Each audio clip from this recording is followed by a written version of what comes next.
প্রতিদিন সকাল সন্ধ্যা দরুদ শরীফ অবশ্যই পাঠ করা উচিত। কেননা নবীজি সাল্লাল্লাহু আলাইহি ওয়াসাল্লাম ইরশাদ করেছেন, মান সাল্লা আলাইয়া হিনা ইসবিহা আশরা ওয়া হিনা ইউমসিয়া আশরা আদরাকাতুহু শাফাআতি ইয়াউমাল কিয়ামাহ। যে ব্যক্তি আমার প্রতি সকালে 10 বার, সন্ধ্যায় 10 বার দরুদ শরীফ পাঠ করে, কিয়ামতের দিন আমি তার জন্য সুপারিশ করব, আমার সুপারিশ তার নসিব হবে। যখন কোনো বৈঠকে বসা কিংবা উঠা হয় তখন অবশ্যই দরুদ শরীফ পাঠ করা উচিত। কেননা হযরত আল্লামা মজদুদ্দিন ফিরোজাবাদী রহমতুল্লাহি তাআলা আলাইহি থেকে বর্ণিত রয়েছে, যখন কোনো বৈঠকে তোমরা বসবে তখন তোমরা পাঠ করবে বিসমিল্লাহির রহমানির রহিম ওয়া সাল্লাল্লাহু তাআলা আলা মুহাম্মদ সাল্লাল্লাহু আলাইহি ওয়াসাল্লাম। তবে আল্লাহ পাক তোমাদের ওপর এমন একজন ফেরেশতা নিযুক্ত করবেন যে তোমাদেরকে গীবত করা থেকে বিরত রাখবে। তুমি মানুষের গীবত করলে ওই ফেরেশতা তোমাকে বাধা দিবে, অর্থাৎ তোমার জবান দিয়ে মানুষের গীবত বের হবে না।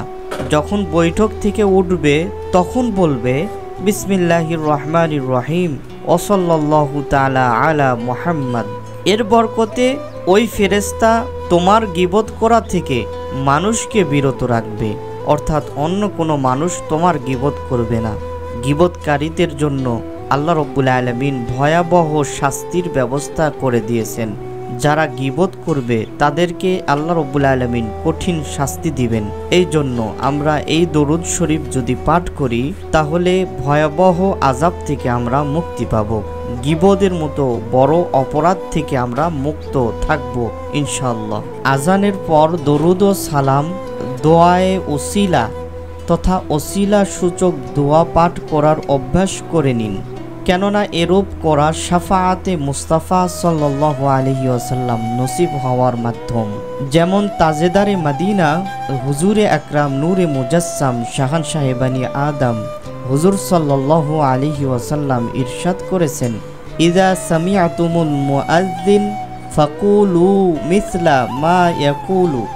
যখন তোমরা মুয়াজ্জিনকে আজান দিতে শুনবে তখন তোমরা অনুরূপ বলো, মুয়াজ্জিন যেই শব্দগুলো বলে তোমরাও সেই শব্দগুলোই বলো। সুম্মা সল্লু আলাইয়া ফাইন্নাহু মান সাল্লা আলাইয়া সলাতান সাল্লাল্লাহু আলাইহি বিহা আশরান।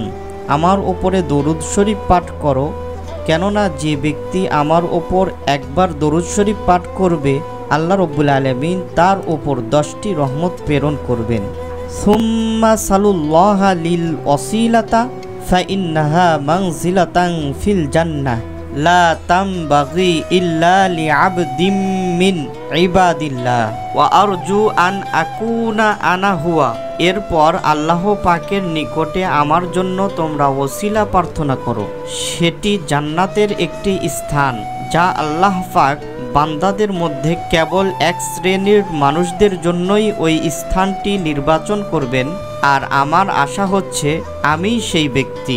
ফামান সাআলা লিল ওসিলাতা হাল্লাত লাহু শাফাআ, অর্থাৎ শাফাআতের উচ্চ মাকাম আল্লাহ রাব্বুল আলামিন আমাকে দান করবেন। ফামান সাআলা লিল ওসিলাতা হাল্লাত লাহু শাফাআ, আর যে ব্যক্তি আমার জন্য ওসিলা প্রার্থনা করবে তার জন্য আমার শাফাআত অবধারিত হয়ে যাবে। আমি তার জন্য অবশ্যই শাফাআত করব, শাফাআত করে আমি তাকে জান্নাতে নিয়ে যাব ইনশাআল্লাহ।